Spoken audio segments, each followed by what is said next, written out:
SC की website से आप कैसे पता लगा सकते हैं कि अभी कौन सा सेक्टर चल रहा है और उस सेक्टर का कौन सा स्टॉक सबसे मजबूत है। एनएससी आपको खुद से ये डेटा बड़े ही अच्छे तरीके से सजा के देता है। अब एनएससी अगर खुद कोई डेटा दे रहा है मतलब कि उसका ज़रूर ही रिलेवेंस होता है, बस हमें वो देखना नहीं आता। तो अगर हम वो देखना सीख जाएं कि अभी कौन से सेक्टर हैं जो स्ट्रांग है ओवरऑल मार्केट से, तो हम उन सेक्टर के उन स्टॉक्स को पसंद कर सकते हैं जो स्टॉक्स भी अच्छे हों, जो स्ट्रांग हो। हमेशा मार्केट में एक ही सेक्टर नहीं चलता है। एक सेक्टर में पैसे लगते हैं, फिर उस सेक्टर के सारे स्टॉक्स बढ़ने लगते हैं। जब वो अपने पीक पे पहुंच जाते हैं तो रिटेल इन्वेस्टर फोमो में आ जाते हैं, फियर ऑफ मिसिंग आउट। और जब वो पैसा लगाना चालू करते हैं ऊपर के लेवल पे, तब बड़े लोग वहाँ से पैसा निकालते हैं और किसी और सेक्टर में जो नीचे के लेवल पे है वहाँ पे पैसे लगाना स्टार्ट कर देते हैं। इसी को बोलते हैं सेक्टर रोटेशन। पहले भी मैंने बहुत से वीडियो में समझाया है।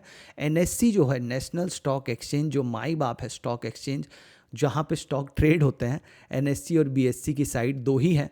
तो ये जो कोई डेटा दे रहे हैं तो उसका रेलेवेंस है। इसी डेटा को थर्ड पार्टी जो ऐप हैं, जितने भी ऐप आप यूज़ करते हो जो रिसर्च के लिए, वो लोग यूज़ करते हैं। शाम को ये इसी से डेटा लेते हैं और अपना उसको एनालिसिस करके सुंदर से सजा के आपको परोसते हैं और उसके बदले में 299, 399, 499, एक एक रुपये कम करके 100 के आंकड़े में आपको परोसते हैं।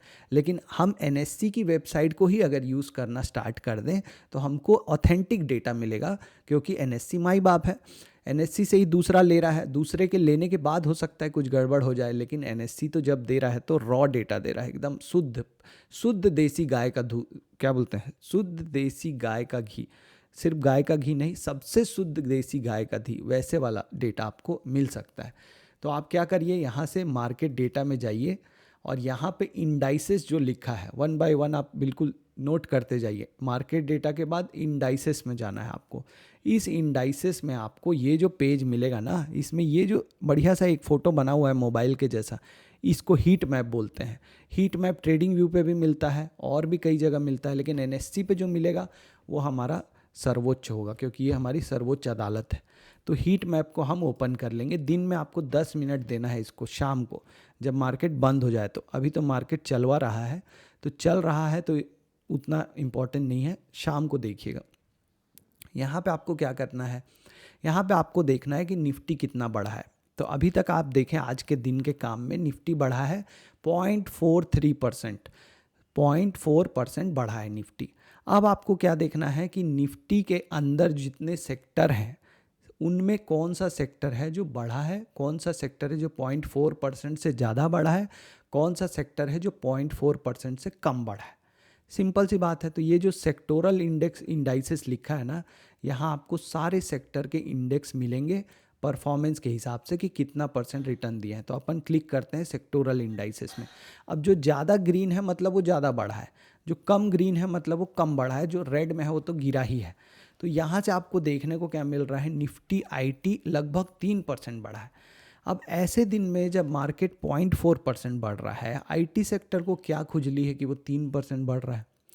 अब बाकी जो सेक्टर हैं वहाँ पे आप देखिए, ऑटो सेक्टर 0.2% है। ये सारे सेक्टर मार्केट से कम बढ़े हैं। ये पीएसयू बैंक 0.67% बढ़ा है। तो ये भी जितना निफ्टी बढ़ा है उससे ज़्यादा बढ़ा है। तो आपको दो जो स्ट्रॉन्ग सेक्टर यहाँ पे दिख रहे हैं वो है पीएसयू बैंक, जो कि काफ़ी टाइम से स्ट्रॉन्ग है, आज स्ट्रॉन्ग नहीं हुआ है। लेकिन ये जो आईटी है ये अभी अभी स्ट्रॉन्ग होना चालू हुआ है। पिछले मैंने आपको पहले भी वीडियोस में बताया था कि आईटी सेक्टर स्ट्रॉन्ग हो रहा है काफ़ी दिनों से। ये जो डेटा मैं आपको दिखा रहा हूँ ये रेलेवेंट है कि आईटी सेक्टर में पोजीशंस बन रही हैं। अब आईटी सेक्टर तो आपको पता चल गया कि स्ट्रॉन्ग हो रहा है, यहाँ पे नीचे के लेवल पे मिल रहा है और स्ट्रॉन्ग हो रहा है। सबसे अच्छी बात, पीएसयू बैंक तो भाग चुका है और इसलिए अभी भी स्ट्रॉन्ग है, लेकिन आईटी सेक्टर अभी नीचे के लेवल पे है और स्ट्रॉन्ग हो रहा है। तो यहाँ रिस्क रिवॉर्ड ज़्यादा फेवरेबल है। अब आईटी सेक्टर में मुझे कौन सा स्टॉक ज़्यादा स्ट्रॉन्ग है ये कैसे पता चलेगा? कुछ नहीं, करन बानी, इसको क्लिक करन बानी, इसको क्लिक करना है। इसको क्लिक किए तो आपको आईटी सेक्टर के सारे स्टॉक आ गए। अब आपको दिख रहा है महिंद्रा जो है, जो क्या नाम है इसका, सॉरी, माइंडट्री, LTIM सबसे ज़्यादा स्ट्रॉन्ग है। HCL स्ट्रॉन्ग है, परसिस्टेंट टेक्नोलॉजी, कोफॉर्ज और इन्फोसिस स्ट्रॉन्ग है। अब इनमें भी जो टेक महिंद्रा है, OFSS है, TCS है, बाकी आईटी स्टॉक से वीक है, लेकिन ये सब सबसे स्ट्रॉन्ग है। अब ये तो हुआ एक दिन का एनालिसिस। कितने दिन का? एक दिन का। एक दिन में कोई जजमेंट नहीं बनाना है। मैं तो इसको काफ़ी टाइम से फॉलो कर रहा हूँ, इसलिए आपको बता रहा हूँ आईटी सेक्टर स्ट्रांग हो रहा है। आप तो आज ही देख रहे हो ना। आप इसको जब रोज़ देखोगे अपने काम से आने के बाद, एक बार शाम को अगर आप देखोगे तो आपको समझ में आएगा कि आज कौन सा सेक्टर कैसा परफॉर्म किया। अब आप उस एक व्यू को अपने दिमाग में तो रहेगा ही ना, अरे यार 4 दिन पहले भी आईटी सेक्टर ऐसे ही आउट परफॉर्म किया था निफ्टी को, निफ्टी नीचे गिरा था और ये मार्केट फ्लैट था आईटी स्टॉक। आज फिर वैसा हो रहा है, 4 दिन के बाद फिर ऐसा हो रहा है। तो ऐसा मत सोचो कि वो तो निकल गया बस सर, 4 दिन बढ़ता है उसके बाद गिर जाता है। जब कोई सेक्टर चलना चालू होता है तो 3 से 6 महीने 8 महीने चलता है। आप एकदम शॉर्ट टर्म व्यू वाले रहते हो। मैं देखता हूँ कमेंट में तो कि सर वो तो ऑलरेडी बढ़ गया होगा, अब आज बढ़ गया तो अब थोड़ी ना बढ़ेगा। 1-2 दिन गिरेगा, लेकिन उसमें जो तेज़ी है वो 1-2 दिन के लिए नहीं आती। अब आप ही बताओ, जो पीएसयू बैंक हो कितने दिन से चल रहे हैं, ऑटो सेक्टर कितने दिन चला, ऐसे चलते हैं जो सेक्टर हैं 6-8 महीने। और वही आपको स्विंग ट्रेडिंग के लिए उतना ही टाइम चाहिए होता है। आपको थोड़ी ना एक ही दिन कमाना है 4% और निकल जाना है। आप तो 50-100% के लिए आए हो ना, तो उस हिसाब से आप देखना चालू करो। अब यहाँ पे आप एक एक सेक्टर वाइज अगर आपके पास टाइम है तो आप देख सकते हो। जैसे ऑटो सेक्टर में अभी आपको क्या दिख रहा है कि ये सारे जो रेड में है सब वीक है और जो ग्रीन में है वो स्ट्रांग है। सीधी सी बात है कि पूरा ऑटो सेक्टर में आज ऐसी क्या बात है कि ये सब स्टॉक तो चले हैं, भारत फोर्ज, मदरसन, लेकिन ये जो अशोक लेलैंड, मारुति, ये सब नहीं चले हैं। अगर आपको बैंकिंग में जाना है तो आप बैंक में देखिए कौन से स्टॉक अभी स्ट्रांग है। ये देख के आपको समझ में आ जाएगा। जिस हिसाब से एनएससी ने इतना सजा के दिया हुआ है आपको। अगर आपको देखना है फार्मा सेक्टर में कौन सा स्टॉक है स्ट्रॉन्ग, तो आपको खुद बता रहा है। आईटी सेक्टर आपको बताया मैंने, एफएमसीजी आप क्लिक कीजिए, आपको बताएगा कि कौन से स्टॉक स्ट्रॉन्ग हैं कौन से वीक हैं।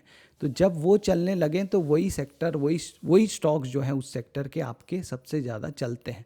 तो आप इसको यूज़ करना स्टार्ट कीजिए। ये बहुत, और यहाँ पे थीमेटिक इंडाइसेस भी है। थीमेटिक मतलब आपको इंफ्रास्ट्रक्चर अगर देखना है या आपको देखना है कि निफ्टी, ये देखिए ग्रोथ सेक्टर, तो ये आप 1 बाय 1 देख सकते हो कि यहाँ पे कौन से स्टॉक्स जो हैं चल रहे हैं। यहाँ पे देखो आप टाटा के जितने स्टॉक्स हैं उसका अलग से इंडेक्स बना के दिया हुआ है कि टाटा के जितने स्टॉक्स हैं उसमें सबसे स्ट्रॉन्ग कौन सा है। तो ये जो हीट मैप होता है ना, ये आपको अलग अलग तरीके से काम करने का बहुत सारा इंडेक्स देता है। आप इसको थोड़ा सा जब खुद से आप बैठ के इसमें 1 बाय 1 देखेंगे तो आपको बहुत सारा डेटा मिलेगा जो कि रेलेवेंट होगा। यहाँ पे आपको स्ट्रेटजी इंडाइसेस भी है। स्ट्रेटजी इंडाइसेस में आप क्या कर सकते हो कि जो वैल्यू 20 कंपनियां हैं, किसी से पूछने की ज़रूरत नहीं है, एनएससी खुद बता रहा है आपको कि कौन सी कंपनियां अभी वैल्यू बाइंग है। देखो वो खुद से बता रहा है कि ये सब कंपनियां अभी वैल्यू बाइंग है। मतलब वैल्यू बाइंग मतलब नीचे के लेवल। बहुत लोग मुझसे पूछते हैं सर आपको कैसे पता चला कि ये वैल्यू इन्वेस्टिंग के लिए सही है नीचे के, तो एनएससी खुद बता रहा है आपको कि निफ्टी 50 में जो 20 जो कंपनियां हैं वो अभी वैल्यू बाइंग के लिए सही है। मैं नहीं बता रहा हूँ, एनएससी खुद बता रहा है। अब सेबी वाले अगर कुछ चाहें तो एनएससी से कंप्लेन करें, मैंने कुछ नहीं बोला है। ये जो अल्फा 50 है ये बोल रहा है कि कौन से स्टॉक हैं जो अल्फा रिटर्न दे रहे हैं, ठीक है ना। ये मोमेंटम 30, आप बहुत सारे लोगों को देखा होगा आपने, मोमेंटम ईटीएफ चलाते हैं, मोमेंटम म्यूचुअल फंड चलाते हैं, मोमेंटम इन्वेस्टिंग का बहुत सारा 10-10 स्टॉक का पैकेज चलाते हैं।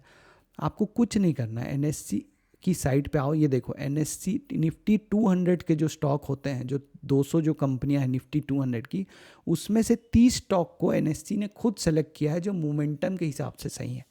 मोमेंटम इन्वेस्टिंग करना है तो इसको आप क्लिक करोगे तो ये जो 30 स्टॉक हैं ये अभी मोमेंटम के हिसाब से सही है। उसमें से भी कौन से स्ट्रॉन्ग है ये आपको पता चल रहा है। तो आप यहाँ से बहुत सारे स्टॉक पता कर सकते हो जो आपको जिस हिसाब से लेना है। किसी को वैल्यू बाइंग करना है तो यहाँ से ले, डिविडेंड के लिए करना है तो ये सारे जो डिविडेंड स्टॉक्स हैं जो खुद वो बता रहा है 50 स्टॉक्स, उनको लें। लो वैलेटिलिटी वाले स्टॉक्स लेने हैं तो वो खुद बता रहा है आपको। तो आप इन सब में देखो जो स्टॉक्स कॉमन हो, सब में हो, 2-3 में हो, वो अच्छे स्टॉक्स हैं। ये भी एक तरीका है, ठीक है ना। तो ऐसे आप काम करने का तरीका सीखिए, बहुत आसानी से आप सीख सकते हैं। All the best.